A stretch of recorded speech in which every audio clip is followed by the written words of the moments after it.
The snow was falling heavily on the sidewalk as Richard Alden shoved the homeless man with such force that he nearly fell backward. The golden Christmas lights of the mansion illuminated the scene as if it were a stage, and all the elegant guests watched from the doorway in shocked silence.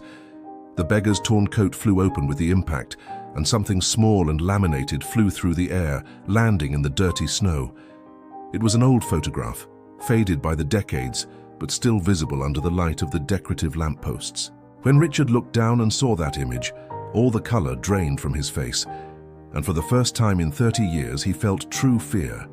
He was one of the wealthiest men in the city. His fortune was built on real estate deals, shrewd investments, and a reputation for ruthlessness in business. On that Christmas Eve, while celebrating with French champagne and imported canops, a dirty, ragged homeless man knocked on his door, asking only for a plate of food. What happened next shocked everyone present. Richard not only refused the request, but dragged the man by the arms, shouting insults that echoed down the icy street like a curse. "Get out of here, you bum, human trash! How dare you show up here and embarrass my family in front of my guests?" The words came out with such venom that even the security guards recoiled, uncomfortable.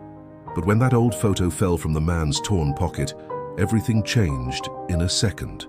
The image showed two smiling boys, their arms around each other in front of a modest middle-class house with a rusty iron gate and a small yard in the background. One of the boys had the piercing eyes and confident smile that Richard saw in the mirror every day. The other boy, slightly taller and older, had the same face shape, the same nose, the same thin lips, exactly like the homeless man who was now on his knees in the snow. That picture revealed a secret the Alden family had hidden for 3 decades. A secret buried with lies, forged documents, and a great deal of money spent to erase any trace. The homeless man was not just some stranger begging on a festive night. He wasn't just another of the thousands of invisible people who sleep on the streets of large American cities. He was Richard's own blood, his own flesh and bone, half of his childhood, and the living proof of a family betrayal so profound it would destroy everything Richard had built. His name was Michael Alden, and he was the older brother the family had declared dead 30 years ago to hide an inconvenient truth, that he had been forcibly committed to a psychiatric institution just for being different and embarrassing the family as they began to climb the social ladder. The truth about what really happened on that distant night when Richard's parents decided an imperfect son didn't fit into their plans for social ascension would completely shatter the image Richard had spent decades building. He knew it the instant his eyes met his brother's, still wet with tears and humiliation. Michael said nothing, just looked at the photo in the snow and then at Richard, as if waiting for a flicker of recognition, some spark of the compassion that existed in the boy from the photograph. But what he saw in his brother's face was worse than anger or disgust. It was a pure, raw fear of being discovered, the fear of losing everything. Before we continue with this Christmas story that will change the way you see family and redemption, don't forget to subscribe to the channel and hit that notification bell so you don't miss any new videos. Leave a like if you're enjoying it so far, because it really helps the channel grow and bring you more true stories like this one. And don't forget to comment below where you're watching from. We love knowing that we have people from all over the country and even other parts of the world following these stories. Your interaction truly makes all the difference to us. What is pride worth when you discover you've destroyed the one person who could have saved your soul? That was the question hanging in the cold air of that Christmas Eve, not just for Richard, but for everyone witnessing the surreal scene. The millionaire in his $15,000 Italian suit, his genuine leather shoes, and his Rolex gleaming on his wrist, stood before his brother, who wore stinking rags, had hands cracked from the cold, and feet wrapped in plastic bags tied with string. The distance between them was less than 6 feet, but it felt like an abyss of 3 decades of lies, shame, and cowardly silence. Richard's mansion was a spectacle of Christmas ostentation. Imported garlands adorned every pillar. A 16-foot pine tree covered in expensive ornaments dominated the entrance hall, and golden lights blinked in sync with soft instrumental music coming from hidden speakers. Inside, the guests, businessmen, politicians, doctors, and lawyers from the local elite held crystal glasses and ate from porcelain plates. Outside on the cobblestone street covered by a thin layer of snow, Michael shivered not only from the cold, but from a mixture of hope and despair he had carried for years. He had waited so long for this moment, and now that it was finally happening, it was worse than any nightmare. Not everyone on the streets has lost everything because of bad choices or self-destructive addictions. Sometimes, and this was one of those times that cut the deepest, it was the choices of others that put them there. Choices made in comfortable living rooms, signed on letterhead, justified with phrases like, "It's for the good of the family," and "No one can ever know." Michael wasn't crazy, he never was. He just had a motorcycle accident at 18 that left him with mild after effects. He forgot some things, got confused sometimes, had trouble processing information too quickly.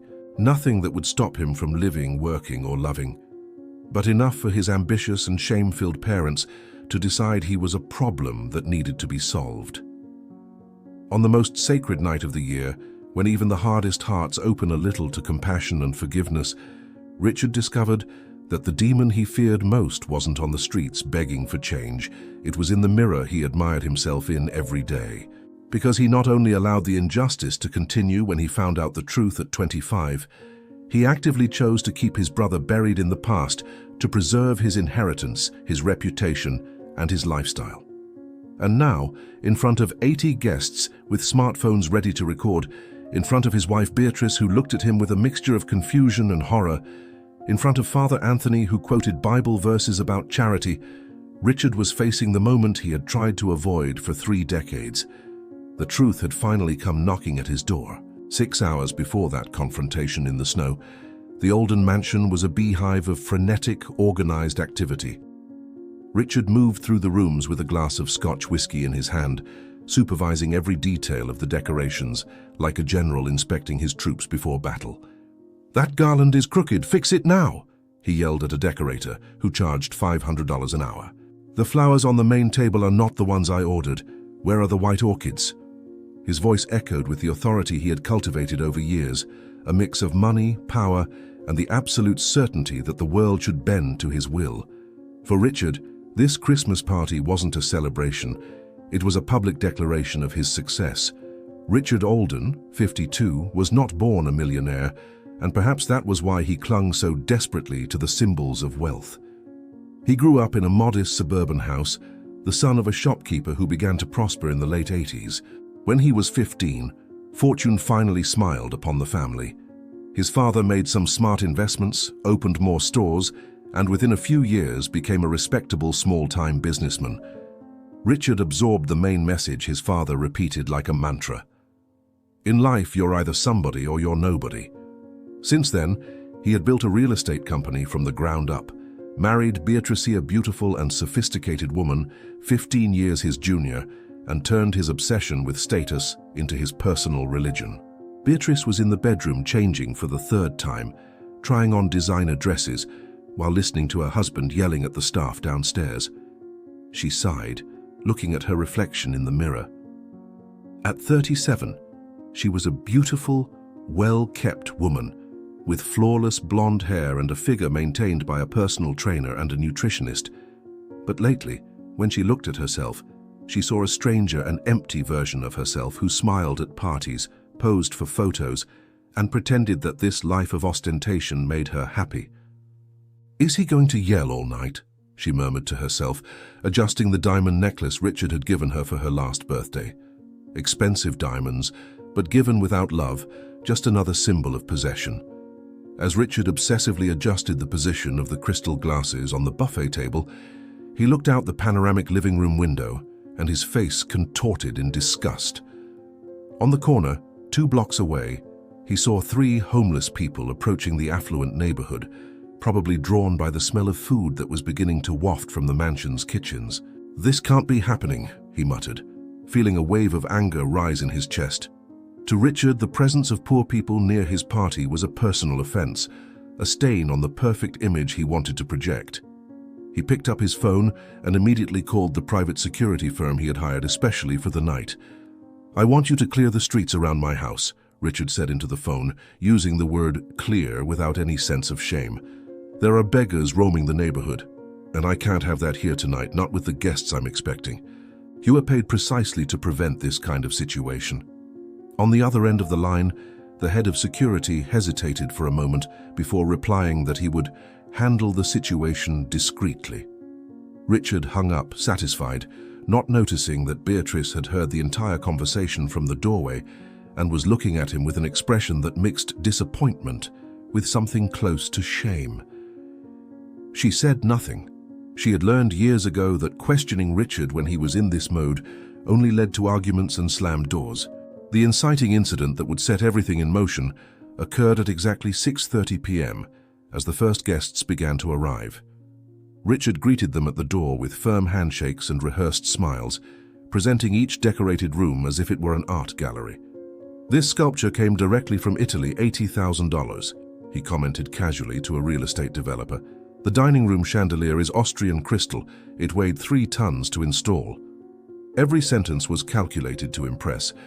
Every mentioned detail came with its price tag, as if monetary value were synonymous with real worth.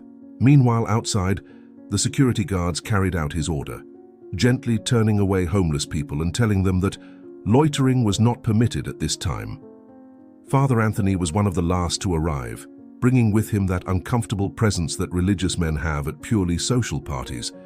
He was the chaplain of the hospital, where Richard made generous donations not out of genuine charity, but because it earned him plaques with his name and invitations to benefit dinners with politicians. "A beautiful party, Richard," the priest said politely, but his eyes scanned the room with an expression Richard interpreted as veiled judgment. "It's a blessing to be able to celebrate the birth of Christ with such abundance. I hope you don't forget those who don't even have the basics on this special night." Richard smiled tightly and quickly changed the subject, offering the priest a glass of port wine that cost $800 a bottle. The mansion was at its peak of perfection by 9 p.m. 80 guests mingled through the rooms. The buffet was impeccable with gourmet dishes, the giant Christmas tree shone like a jewel, and a live jazz band played sophisticated Christmas standards. Richard felt triumphant, circulating among the groups with Beatrice in tow, making jokes, closing deals informally, ensuring everyone saw that he was a man of absolute success. He had arrived where he had planned. He was rich, respected, powerful, and at least on the surface extremely successful. What he didn't know was that 3 blocks away, a dirty, shivering man was walking with determination in his direction. Michael had slept most of the afternoon at a church-run shelter, but he couldn't get the conversation he'd had with a volunteer that morning out of his head. She had casually mentioned that rich businessman Richard Alden is throwing a huge Christmas party tonight, and that he'll waste enough food to feed 50 families. The name hit Michael like a punch to the gut. Hadn't heard that name in almost 10 years, since the last time he had tried to approach the family and was threatened by their lawyers. But something about this Christmas Eve, perhaps a loneliness sharper than usual, perhaps the memory of the mother who died without him being able to say goodbye, made Michael make a decision. He would go there, not to cause trouble, but simply to see his brother, to have a plate of hot food and maybe, just maybe, be recognized. And so it was that Michael Alden, 55 with disheveled grey hair, hands trembling from the cold and early onset Parkinson's, clothes that smelled of accumulated urine and sweat, and an old backpack where he kept his only belongings, began to walk through the streets decorated with Christmas lights towards the affluent neighborhood where the boy who was once his best friend had grown up. His younger brother, Richard. Inside the backpack, protected by plastic and guarded more carefully than any treasure, was the faded photograph of the 2 of them together, the last physical proof that once, a long time ago, they had been a real family. He didn't know that in less than an hour, that photo would change everything. It was exactly 10:15 p.m. when the mansion's doorbell rang insistently, 3 long chimes that cut through the ambient music and lively conversations. Richard was in the middle of an informal negotiation with a city councilman about a plot of land downtown, when the sound echoed through the entrance hall. The security guards at the door exchanged confused glances. All the guests had already arrived, and they had express orders not to let anyone approach the property. One of them spoke into his earpiece, and seconds later, the head of security approached Richard with an uncomfortable look on his face. "Mr. Alden, there's an individual at the main gate asking to speak with you." Richard felt irritation creep up his spine, that feeling of something being out of his control that he deeply detested. "What kind of individual?" he asked through gritted teeth, trying to maintain his composure in front of the guests. The guard lowered his voice, clearly embarrassed. "A homeless man, sir. He says he just wants a plate of food, that it's Christmas Eve and that, well, he said he knows you." The last words were spoken almost in a whisper, but they were loud enough for a few nearby guests to stop talking and look in their direction. Richard felt his blood boiled. This was exactly the kind of humiliating situation he had paid dearly to avoid. "How did he get past the neighborhood security?" Richard practically spat the words, his face turning red with contained anger. "I paid a fortune precisely to avoid this kind of embarrassment." The guard tried to explain that the man had come through a side street, that he was polite but insistent, that he mentioned Richard's name several times. But Richard wasn't listening anymore. He was already striding towards the front door with long, furious steps, determined to handle this himself and assert his authority. Beatrice, who was chatting with a group of wives near the Christmas tree, saw her husband cross the room with an expression she knew all too well. It was the look of someone about to explode. "Richard, wait!" Beatrice tried to intercept him, lightly touching his arm, but he shook her off without even a glance. Several guests began to move discreetly towards the door, driven by that morbid curiosity people feel when they sense a scandal about to erupt. Father Anthony, who was near the buffet, also turned and began to walk in the same direction, his expression shifting from calm to concerned. When Richard finally yanked the massive wooden door open, the cold night air rushed in, along with the sight of Michael standing at the top of the marble steps, shivering visibly from the cold, his tattered clothes contrasting brutally with the opulence around him. For a brief second, no more than that, perhaps 2 heartbeats, Richard looked into the man's eyes and something stirred deep in his consciousness, an ancient memory trying to surface.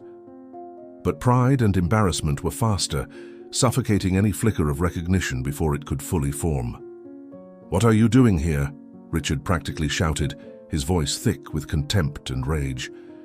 "How did you have the audacity to ring my doorbell, to come here and shame my family in front of my guests?" Michael took a step back, startled by the violence in the voice, but he didn't run.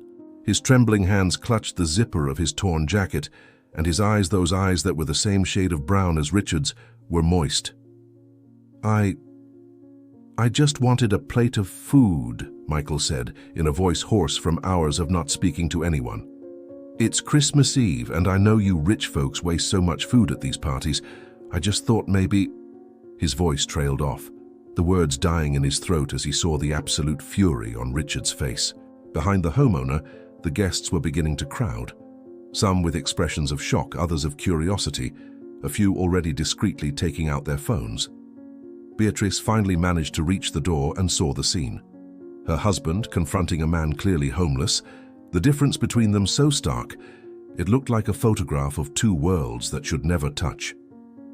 "Richard, please," Beatrice said quietly, trying to inject some reason into a situation that was rapidly escalating out of control. "It's Christmas, we can just give him a plate of food and—" But Richard cut her off with a look so cold, she fell silent immediately. "You will not tell me what to do in my own house," he said to his wife without taking his eyes off Michael. "And you," he turned his full attention back to the homeless man, "you will get off my property now before I call the police and have you arrested for trespassing and disturbing the peace." His voice was loud enough now for all the guests to hear every venom-laced word. Father Anthony, finally reaching the door, tried to intervene with the calm pastoral voice he used to de-escalate tense situations. "Richard, my son, it is the words of Christ who teach us. For I was hungry, and you gave me something to eat. I was thirsty, and you gave me something to drink. I was a stranger, and you invited me in. It is Christmas Eve, the night we celebrate the birth of our Lord who was born poor in a manger. Surely we can offer a plate of food to this brother in need."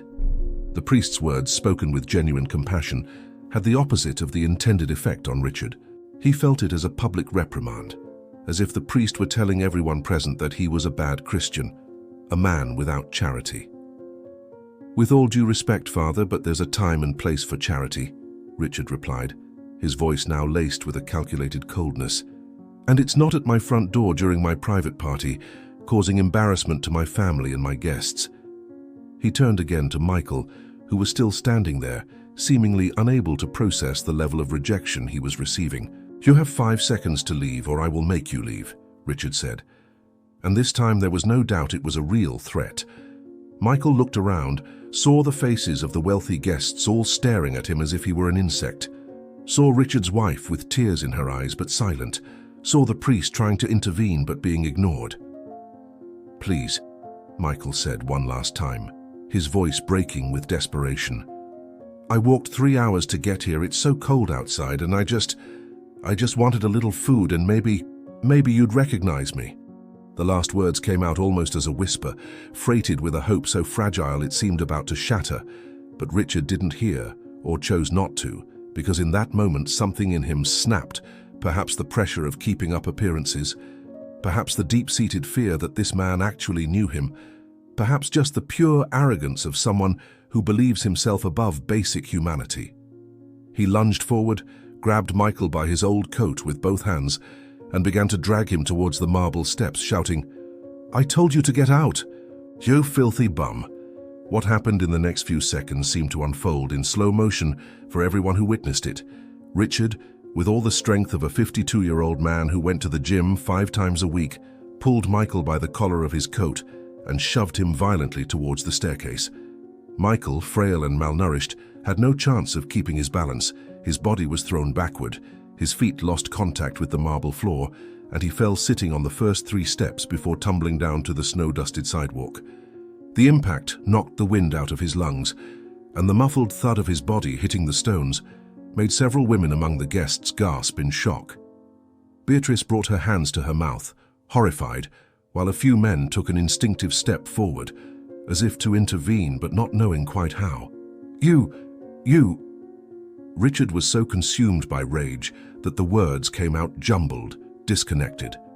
"Human trash, scum. How dare you come here to my house on my Christmas and try to shame me?" Each word was spat with a hatred so visceral that even Richard's closest guests, those who knew him as a tough but effective businessman, were taken aback by the intensity of the reaction. Father Anthony ran down the steps to help Michael get up, but the homeless man was too stunned, sitting in the snow, his palms flat on the cold ground, trying to catch his breath. It was then that it happened. The inner pocket of Michael's coat, already torn and poorly stitched, ripped open completely with the impact of the fall. Something small and rectangular flew out of the coat, spinning in the air like a leaf falling from a tree in autumn. The golden light from the Christmas lampposts caught the object in mid-flight. It was a laminated photograph, protected by the kind of clear plastic used to preserve important documents. It landed in the snow exactly halfway between Richard, who was still at the top of the stairs breathing heavily, and Michael, who was beginning to regain his senses on the ground. For a moment, no one moved. The photo lay there face up, its faded image still clearly visible under the public lighting, and then Beatrice, who had come down a few steps out of pure instinct to help, saw the image and froze completely. "Richard!" Beatrice's voice came out strangled, almost inaudible. She bent down slowly, picked up the photograph with trembling hands, and her eyes widened as she processed what she was seeing. The photo showed 2 boys, probably around 8 and 10 years old, hugging and smiling broadly in front of a modest house. The house had a simple iron gate, a small front garden with a few plants, and walls that needed a fresh coat of paint. But it wasn't the house that mattered. It was the boys. The younger one had that confident, piercing smile that Beatrice had seen on her husband's face in his graduation photos. The same intense brown eyes, the same jawline, even that little dimple on the left side of his face when he smiled. There was no doubt. It was Richard as a child. The older boy in the photo had his arms protectively around the younger one, and though he was thinner and clearly younger, the facial features were unmistakable. It was the face of the man who now lay in the snow, 45 years older, scarred by suffering and time on the streets, but still recognizable. The same straight nose, the same thin lips, the same shape of the ears.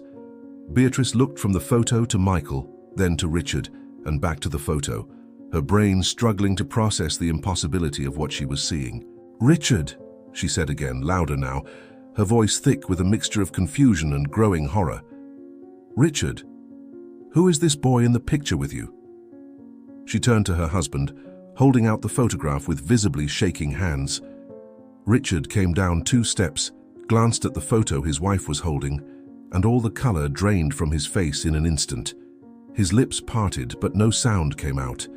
His eyes fixed on the image, as if it were a venomous snake about to strike. That photo, that damned photo he thought he had destroyed, along with all the others decades ago, was here, exposed in his wife's hand, in front of 80 guests who were now crowding the doorway and the staircase, trying to see what was causing such a commotion. Memories that Richard had locked away in the dark compartments of his mind began to explode like involuntary fireworks. He and Michael playing in the yard, Michael defending him from bullies at school, Michael teaching him how to ride a bike, Michael being taken away by the men in white coats while crying and screaming his name. It's a coincidence," Richard finally managed to say, but his voice was weak, unconvincing. "Just an old picture from when I was a kid. It has nothing to do with this bum." But as he spoke, Michael was getting up with the help of Father Anthony, brushing the snow off his clothes with trembling hands, and his eyes, those eyes that everyone could now see were strikingly similar to Richard's, were filled with tears that were not just from physical pain. "Ricky," Michael said, using the childhood nickname no one else had used for decades. "It's me, man, it's Michael, your brother. I never forgot you." The words fell upon the guests like a bomb. An immediate murmur rippled through the group. "Brother? Did he say brother? Richard has a homeless brother?" Several guests already had their phones in their hands, some filming discreetly, others already typing messages to absent friends. Beatrice turned to her husband with an expression of pure betrayal. "You have a brother?" she asked, her voice rising an octave. "In 10 years of marriage, you never ever mentioned you had a brother." Richard tried to regain control of the situation, his mind racing in panic to find a way out, a plausible explanation, anything that could contain the unfolding disaster. "Beatrice, it's not what you're thinking. Let me explain inside." But she wasn't listening anymore. Beatrice turned the photo over and saw something written on the back in faded blue ballpoint pen. "Michael and Richard, brothers forever with all my love. Mum, Christmas 1985. The handwriting was feminine, delicate, the kind of script mothers use when writing notes in their children's lunchboxes. Beatrice read it aloud so everyone could hear, each word leaving her mouth like an indictment. The silence that followed was absolute. Even the jazz band had stopped playing, the musicians moving closer to the door to see what was happening. Father Anthony, still holding Michael's arm to keep him steady, closed his eyes briefly as if saying a silent prayer. When he opened them again, there were tears in them. "I know this man," Father Anthony said, his voice carrying through the cold night air with pastoral authority. "He's been a regular at the St. Joseph Parish shelter for almost 15 years. His name is Michael Alden, and he always talks about a younger brother named Richard who got lost. Those were the words he always used." The priest looked directly at Richard, and there was something in his eyes that wasn't judgment, but a profound sadness. He guarded this photo as if it were the most precious thing in the world. He slept with it inside his shirt so no one would steal it. He said that one day his brother would remember him. The silence now was so thick it felt solid, and all eyes were fixed on Richard, waiting for an explanation, a denial, anything. But Richard couldn't speak. His carefully constructed world was collapsing like a house of cards, and he had no idea how to stop it. It was Father Anthony who finally broke the paralyzing silence that had fallen over the mansion's entrance. He gently took the photograph from Beatrice's trembling hands and held it under the nearest lamppost, examining it carefully before turning it over again to read the inscription on the back. "Michael and Richard Alden, brothers forever," he read aloud, pausing meaningfully on each word like a prosecutor presenting crucial evidence in a courtroom. "Christmas 1985. Written by your mother, I imagine." He looked directly at Richard, who remained frozen at the top of the stairs, his face a mask of poorly concealed panic. "Richard, this injured man in the snow is your brother, isn't he?" The question wasn't really a question, it was a statement awaiting confirmation. The crowd of guests pressed even closer, forming a semicircle around the scene, like spectators at a car crash impossible to ignore. Some now had their phones pointed brazenly, recording every second of the explosive revelation. Richard could see the transformation happening in real time on their faces, the respect and admiration they used to direct at him being replaced by shock, confusion, and, in some cases, revulsion. A woman in a red dress, the wife of a judge Richard had recently closed a deal with, whispered loud enough to be heard. "He has a homeless brother and never told anyone? What kind of person does that?" The whisper spread like wildfire, and soon others were asking similar questions. Richard felt the world spin around him, that sensation of losing absolute control of a situation he had spent decades keeping hermetically sealed. He descended a few more steps, his legs trembling slightly, and tried to form words that could somehow explain the inexplicable. Yes, he was my brother." The words came out broken, each one feeling as if it were being forcibly ripped from his throat. "But it's not what you're thinking. There's a story behind this. There are reasons." His voice died because he realized there were no reasons that could justify what he had just done, violently shoving his own brother down the stairs in front of dozens of witnesses on Christmas night, for no crime other than asking for food. Beatrice let out a sound that was half hysterical laugh, half sob of disbelief. She turned to face him fully, and Richard saw something in his wife's eyes he had never seen before. Not just anger or disappointment, but a profound disgust that seemed to fundamentally change the way she saw him. "Reasons?" she repeated, her voice rising in pitch and volume. "What reasons could possibly exist for denying your own brother's existence? For letting him live on the streets while you live in a mansion? For never, in a decade of marriage, mentioning a single time that you had a brother?" Tears began to stream down her face, ruining her carefully applied makeup. "I don't know you. I married a stranger." The words were like slaps, and several guests began to back away, clearly uncomfortable with the brutal intimacy of the fight unfolding before them. Michael, still being supported by Father Anthony, began to cry openly, deep sobs racking his frail body. "I never forgot you, Ricky," he said through his tears, his voice breaking with every word. "Even after Mom and Dad put me in that horrible place, even after the doctors said I was crazy and that you had forgotten me, I kept this photo. Every day I would look at it and remember when we were happy." He wiped his nose on the dirty sleeve of his coat, completely oblivious to the shock and revulsion of some of the guests. "I just wanted to see you again. I just wanted you to know that I'm still alive, that I'm still your brother." The words were so laden with genuine pain that even some of the most callous guests started to feel their eyes well up. It was then that a woman among the guests, Dr. Helen, a renowned psychiatrist who moved in the same social circles, stepped forward with an expression of dawning recognition. "Wait a moment," she said, staring intently at Michael. "Michael Alden, I know that name. Weren't you a patient at the Hope Respite Clinic back in the 90s? Michael looked at her with wide eyes and nodded slowly. The doctor turned to Richard, her expression shifting from curiosity to horror. "That place was shut down for institutional abuse in 1998. There was a scandal about wealthy families committing inconvenient relatives and keeping them sedated for years." She paused, processing the enormity of what she was saying. "Did you know your brother was there?" The question hung in the air like a guillotine waiting to fall. Richard opened his mouth, closed it, opened it again. There was no way to lie now, not with all those eyes fixed on him, not with phones recording his every word, not with the truth already escaped like a genie from a bottle that could never be put back. "I found out when I was 25, he finally admitted, his voice low but audible in the absolute silence. "My father told me on his deathbed. He said Michael had problems and that it would be better for the family if he stayed committed. That it would help our social status." Each word came out as if being pulled with pliers, and his voice was thick with a shame he hadn't felt in decades. "He made me promise to keep the secret, that I wouldn't look for Michael, that I would let the past stay buried." A man among the guests, a young entrepreneur Richard had mentored, took a step back, as if Richard were contagious. "You knew and you did nothing?" he asked, his voice filled with disbelief. You let your own brother rot in an abusive institution just to, what, keep up appearances?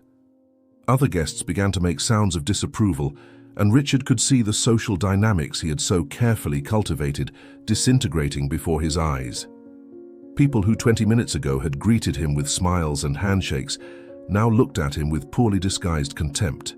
Some were already moving towards the exit, clearly wanting to distance themselves from the scandal before it splattered onto them by association.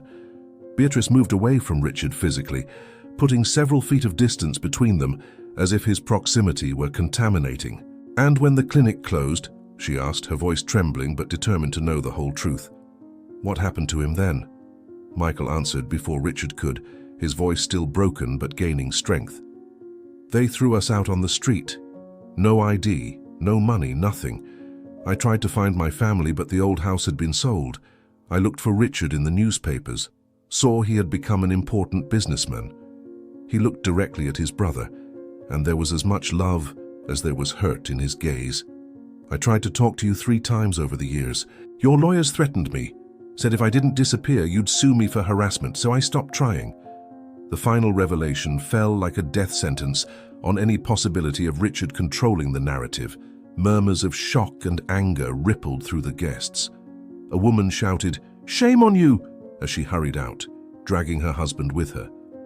Others followed in a growing exodus. Father Anthony shook his head sadly, his hands still supporting Michael, and when he spoke, his voice was filled with a deep disappointment. "Richard, I've known you for 10 years. You've donated so much money to the church, to hospitals, to charitable causes. But now I see it wasn't charity, it was penance in disguise. Or worse, it was just to buy a reputation." He paused, letting the words sink in. "Christ himself taught us that it is no good to give to strangers if we deny our own brothers. Whoever does not love their brother, whom they have seen, cannot love God, whom they have not seen." The biblical quote echoed like a final judgment, and even Richard, who hadn't cared about religion beyond its social value for years, felt the weight of the words. Half an hour later, the mansion was almost empty. Of the 80 guests who had filled the house with laughter and music, only 7 remained. Beatrice, Father Anthony, Michael, Dr. Helen, who stayed out of medical concern for Michael, 2 close couple friends who didn't know whether to stay or go, and Richard. The band had left with their equipment. The buffet remained untouched like a monument to waste, and the grand Christmas tree now seemed obscenely cheerful against the funereal atmosphere that had taken over the living room. Richard was sitting in an Italian leather armchair that had cost $30,000, but at that moment felt as uncomfortable as a plastic chair. Michael was on the sofa, cleaned of snow, but still in his ragged clothes, holding a cup of hot chocolate that Beatrice had insisted on making for him, not for Richard, but despite him. The final confrontation didn't come with shouting or physical violence, but with something much worse. A heavy silence, punctuated only by painful truths being slowly extracted like rotten teeth. Richard finally looked directly at Michael for the first time since the photo had fallen, really looked not as a rich man looking at a beggar, but as a man looking at another man who shared half his DNA and all of his childhood. "Why did you keep the photo?" Richard asked, and his voice was different now, quieter, stripped of its usual arrogance. "After everything I did, after all these years, why did you still have that photo?" It was a genuine question, born from a profound incomprehension of how someone could hold on to love for someone who had betrayed them so completely. Michael held the cup with both trembling hands, staring into the dark liquid as if he could find answers there. "Because you were my little brother," he answered simply, as if that explained everything, and perhaps it did. "When we were kids, I protected you from the bullies at school. Remember? You were small and the older kids picked on you, and I always showed up to defend you." A small, sad smile appeared on his chapped lips. "You used to say that when you grew up, you would protect me too, that we'd always be a team, the Alden brothers against the world." He looked at Richard with eyes that shimmered with unshed tears. "I believed that even when the men in white coats took me away, even when Mom and Dad said I was never coming back, I believed my little brother would come save me." Richard felt something break inside him, not a sudden snap, but a slow, agonizing crack like ice breaking under pressure. Memories he had suppressed for decades began to flood back. Michael teaching him to ride a bike, holding the seat until he found his balance. Michael sharing his lunch when Richard forgot his at home. Michael taking the blame when Richard broke their mother's favorite vase. I remember, Richard whispered, the words coming out strangled. The motorcycle accident. You hit your head trying to swerve around a dog in the street. You were in the hospital for 3 weeks. He closed his eyes, and when he opened them again, they were red. When you came back, you were different. You forgot things, got confused sometimes, but you were still my brother. You were still Michael. And then our father started to get ashamed, Richard continued, his voice taking on a bitter tone of self-discovery. He was starting to make money, meeting important people, and he didn't want a defective son, that was the word he used, embarrassing the family. Beatrice, who was leaning against the doorframe listening to everything, brought a hand to her mouth to stifle a sob. I was 15 when they took you. You were 17. Dad said it was for your own good, that the place had the best doctors, that you'd get better and come back. Richard laughed bitterly, a joyless sound. I believed him, or I chose to believe him because it was easier than facing the truth. 3 months later, they told me you had died of an infection.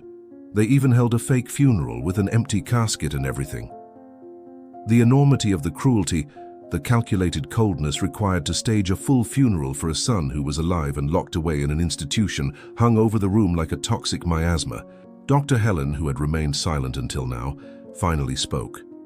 That was surprisingly common back then. Social climbing families who wanted to get rid of children with disabilities, mental illnesses, or anything that could tarnish their image. The Hope Respite Clinic specialized in that kind of service. She practically spat the last word. The patients were kept sedated, with no contact with the outside world, treated as if they were dead to the world. It was one of the biggest medical scandals of the 90s when it finally came to light. She looked at Richard with a mixture of pity and contempt. But you found out the truth years before the public scandal, didn't you? Richard nodded slowly, each movement of his head a confession. My father told me on his deathbed when I was 25, he was dying of cancer, delirious from morphine, and he suddenly started talking about Michael. He said where he was, how much he had paid to keep him there, how he had forged the death certificate. Richard leaned forward, elbows on his knees, head in his hands. And you know what I did? Nothing. Absolutely nothing. His voice was freighted with a brutal self-accusation. Because back then I was starting my company, building my reputation, starting to make my own money. And I thought, if anyone finds out my brother is alive in an asylum, that my parents lied about his death, it will ruin everything I'm building. He looked directly at Michael. So I chose the money, I chose the status, I chose the lie. Father Anthony, who had remained standing near Michael in an almost protective stance, finally moved. He walked until he was directly in front of Richard, and when he spoke, his voice was filled with a paternal sadness. Richard, you have a choice now in this moment. You can try to buy your way out of this, offer Michael money to disappear again, hire lawyers to suppress the story, use your influence to minimize the scandal. He paused, letting the possibility hang in the air. Or you can do the only thing that truly matters. Ask for forgiveness, not just with words, but with actions, with real change. It was a spiritual crossroads presented in simple terms, and everyone in the room could feel the weight of the moment that the decision Richard made in the next few minutes would define not only the rest of his life, but who he truly was as a human being. Richard rose slowly from the armchair, his legs feeling unsteady, like a man learning to walk again after an accident. He walked to where Beatrice stood, and saw in her eyes an expression that destroyed him.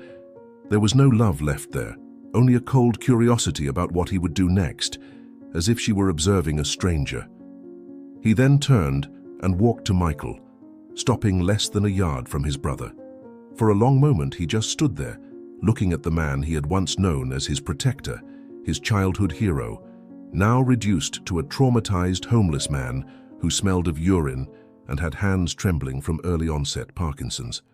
I can give you money, Richard began, and immediately saw Father Anthony close his eyes in disappointment. I can give you a house, get you medical treatment, give you everything you need to. I don't want your money, Michael interrupted, his voice coming out stronger than it had been all night. He stood up from the sofa, getting to his feet for the first time without support, and though he was a few inches shorter than Richard due to years of malnutrition that had shrunk his frame, in that moment he seemed the taller of the two. "I never wanted your money. When I tried to find you those 3 times, it wasn't to ask for money, it was to ask why. Why you forgot me. Why my little brother, who I protected my whole life, left me to rot in that horrible place." Tears began to stream down Michael's scarred face. "Do you know what they did in there? They drugged us so much we could barely think. They locked us in windowless rooms when we caused trouble. I spent 23 years in there, Richard. 23 years believing you thought I was dead, until one day a new nurse showed me a newspaper with your picture in it. You were opening a building, all smiles, being called a successful businessman. And that's when I knew. You didn't think I was dead. You just wished I was." The words hit Richard with the force of bullets, each one piercing layers of denial and self-justification he had built up for decades. His face contorted, and for the first time since he was a child, Richard Alden began to cry not delicate, controlled tears, but deep, ugly sobs that shook his entire body. "I'm sorry," he managed to say between tears, but the words seemed pathetically inadequate for the enormity of what he had done. I'm sorry, I'm so sorry." He repeated it like a mantra, as if he could somehow make 30 years of abandonment disappear through repetition. His legs finally gave out, and he fell to his knees in front of his brother, completely broken. The pride that had sustained him for decades finally shattered. "Please, Michael, please forgive me. I was a coward. I was horrible. I don't deserve to be your brother, but please." Michael looked down at the man on his knees, the boy who once held his hand to cross the street, now a broken millionaire crying in a $10,000 suit on the floor of his own mansion. And slowly, as if his arms weighed a ton, Michael reached out his hand and touched the top of Richard's head. The touch was hesitant at first, then firmer, and finally, Michael bent down and pulled his brother into a clumsy embrace. "You were my little brother," Michael whispered as he cried too. "You're still my little brother." And there in the overly decorated living room of a mansion that represented everything Richard had prioritized over family, the two Alden brothers hugged and cried as they hadn't since 1990, back when the world still made sense and love meant something more than transactions and appearances. Beatrice turned her face away, unable to watch, tears streaming silently down her own cheeks. Father Anthony made the sign of the cross, whispering a prayer of gratitude. And for a brief moment on that fractured Christmas night, something that looked like redemption walked through the door. At 3 in the morning, the Alden mansion was finally quiet. Beatrice had turned one of the ground floor guest rooms into temporary accommodation for Michael, swapping the silk sheets for simpler, more comfortable blankets that wouldn't make her husband's brother feel even more out of place. She had insisted on giving Michael a warm bath, helping him like a gentle nurse, while Dr. Helen examined the cuts and bruises that covered his body, some from the fall that night, others from years of living on the streets. Richard watched it all from the bedroom doorway, still in shock, unable to fully process that his brother was really there, alive, breathing, real. Father Anthony had finally left with a promise to return in the morning, but not before squeezing Richard's shoulder and whispering, "Forgiveness is just the beginning. Now comes the hard part, living like someone who deserves it." When Michael was finally clean, dressed in a pair of Richard's pajamas that were far too big for his frail frame, and sitting at the kitchen table, Beatrice prepared a simple plate of rice, beans, and chicken, none of the sophisticated dishes from the abandoned buffet, just real, comforting food.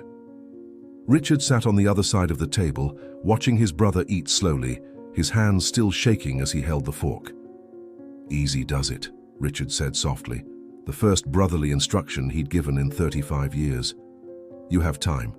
You have all the food you want now." Michael looked up at him with eyes that still carried decades of pain, but also a fragile glimmer of hope, the hope that maybe, just maybe, his little brother still existed somewhere inside this wealthy man. "Are you really going to let me stay?"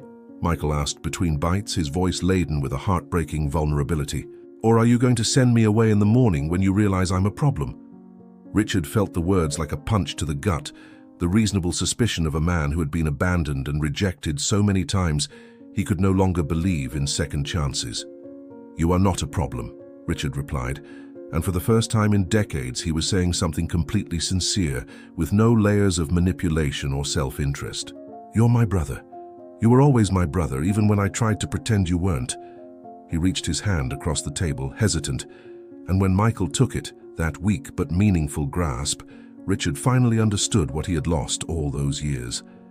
"I spent 30 years building an empire of lies, trying to impress people who don't matter, accumulating things that have no value. And the only thing that ever really mattered was on the streets begging for food." His voice broke again. "I'm going to spend the rest of my life trying to make up for it. I know it will never be enough, but I'm going to try." Beatrice watched the brothers exchange with conflicting emotions she could barely untangle. On one hand, a part of her wanted to believe in the genuine transformation she saw in her husband. This broken, vulnerable man was someone she had never seen in 10 years of marriage. On the other hand, there was the cold, justified anger of discovering she had lived for a decade beside a stranger, capable of such selfishness. "Richard," she said, making both brothers look at her, "I don't know if I can stay married to you, not right now at least. I need time to process that the man I thought I knew never really existed." The words were harsh but necessary, and Richard nodded slowly, accepting the judgment without protest. "I understand," he said simply. "You deserve better than the man I've been. But I'm going to try to be better, even if it's too late for us." The days that followed that Christmas night were a whirlwind of activity and change. Richard hired the best doctors to examine Michael, neurologists to assess the damage from the old accident and the early onset Parkinson's, psychiatrists to work through the trauma of 23 years of abusive institutionalization, physical therapists to rebuild a body ravaged by years of malnutrition and life on the streets. He converted the mansion's guest house into a fully equipped apartment for his brother, with all the necessary adaptations and accessibility features. But more important than the money and resources, Richard simply spent time with Michael sitting beside him, watching television together, flipping through old photo albums, relearning who this man he had abandoned truly was. It was hours of uncomfortable silences, interspersed with flashes of connection, like two people who speak different languages, trying to communicate through gestures and goodwill. But Richard also learned lessons that fundamentally changed his worldview. He learned that social status is an empty construct that crumbles the moment you truly need someone. None of the 80 guests from that party ever spoke to him again, except to cancel contracts and partnerships. He learned that accumulating money without purpose is like collecting water in a leaky bucket. You can have a lot of it, but it means nothing if it's not used to nurture something real. Most painfully, he learned that real shame isn't having an imperfect or different brother. The real shame is having been too cowardly to defend him, too selfish to look for him, too proud to admit the truth. These lessons came at the high price of 30 wasted years, a marriage likely damaged beyond repair, and a reputation in tatters. But they came, and Richard embraced them as deserved penance. The story leaked to the press, of course. With so many guests having recorded videos that night, it was inevitable. "Millionaire abandoned brother in abusive institution for decades," screamed the headlines. Social media exploded with outrage, and for weeks Richard was the poster child for everything wrong with the rich and powerful. He lost contracts, lost friends, lost his position on several charitable boards that decided his association was too toxic. But then something unexpected happened. Richard, instead of hiring a PR team for damage control, simply admitted everything publicly. He gave an interview to the local newspaper where he told the full story, omitting no gruesome detail, making no attempt to play the victim. "I made terrible choices driven by greed and pride," he said, looking directly into the camera. "My brother deserved love and protection, and I gave him abandonment and shame. I don't deserve forgiveness, but I will dedicate the rest of my life to trying to do better." The impact of that honest confession reverberated in ways Richard never expected. Other families began to come forward, people who had inconvenient relatives, who had been secretly institutionalized, hidden away, or abandoned out of social shame. Michael and Richard's story became a catalyst for a national conversation about how we treat the vulnerable, the different, those who don't fit into our narrow definitions of success. Richard used his fortune now with real purpose to create a foundation dedicated to locating and helping former patients of abusive institutions. He converted 2 of his commercial buildings into rehabilitation centers and housing for the homeless, especially those with mental health issues. It wasn't complete atonement. Nothing could give Michael back the 30 stolen years, but it was a start, a genuine attempt to transform horror into help. 3 months later, at Easter, Richard and Michael visited their parents' grave together. It was the first time Michael had seen the tombstone. She hadn't been informed when they died. His mother of cancer in 2005, his father of a heart attack in 1995. Richard placed fresh flowers on both, and when he knelt, he couldn't stop the words from coming out. "Mom, Dad, I'm sorry I continued your lie. I'm sorry I wasn't strong enough to do what was right." His voice was thick with emotion, and tears fell freely. "I brought Michael back. He's here, he's alive, and I'm going to take care of him now like I should have 30 years ago." Michael, standing beside him with a cane he now used to help with his balance, placed a hand on his brother's shoulder. "Mom already forgave you, man," he said with that simplicity that came from someone who had survived the unforgivable and still found room for compassion. "She always loved us, even when she did wrong. Now you need to forgive yourself." Beatrice, who had decided to stay but insisted on couples therapy and real change, was there too. She had been taking pictures of the 2 brothers at the cemetery, and now she called them over for one more. "Come on," she said, and there was something softer in her voice, a gradual thaw after months of emotional winter. Richard and Michael stood side by side, and for the first time, they posed together as they had in that old 1985 photo. They were no longer children. Richard with his graying temples and stress lines, Michael with his body scarred by hardship and difficult years. But when Beatrice took the photo and showed it to them, there was something undeniable there. The same essence, the same eyes, the same fundamental connection of blood and shared history. "Same pose as the old picture," Beatrice said with a small smile. "But this time, no lies. This time for real." That Christmas night changed absolutely everything in Richard Alden's life. It destroyed the person he had spent decades building, the ruthless businessman, the arrogant millionaire, the man who valued appearances over humanity. But in the ruins of that person, something new began to grow. Someone imperfect and deeply flawed, but genuinely trying to be better. Michael would never be completely cured. The years of abuse left permanent scars, both physical and psychological.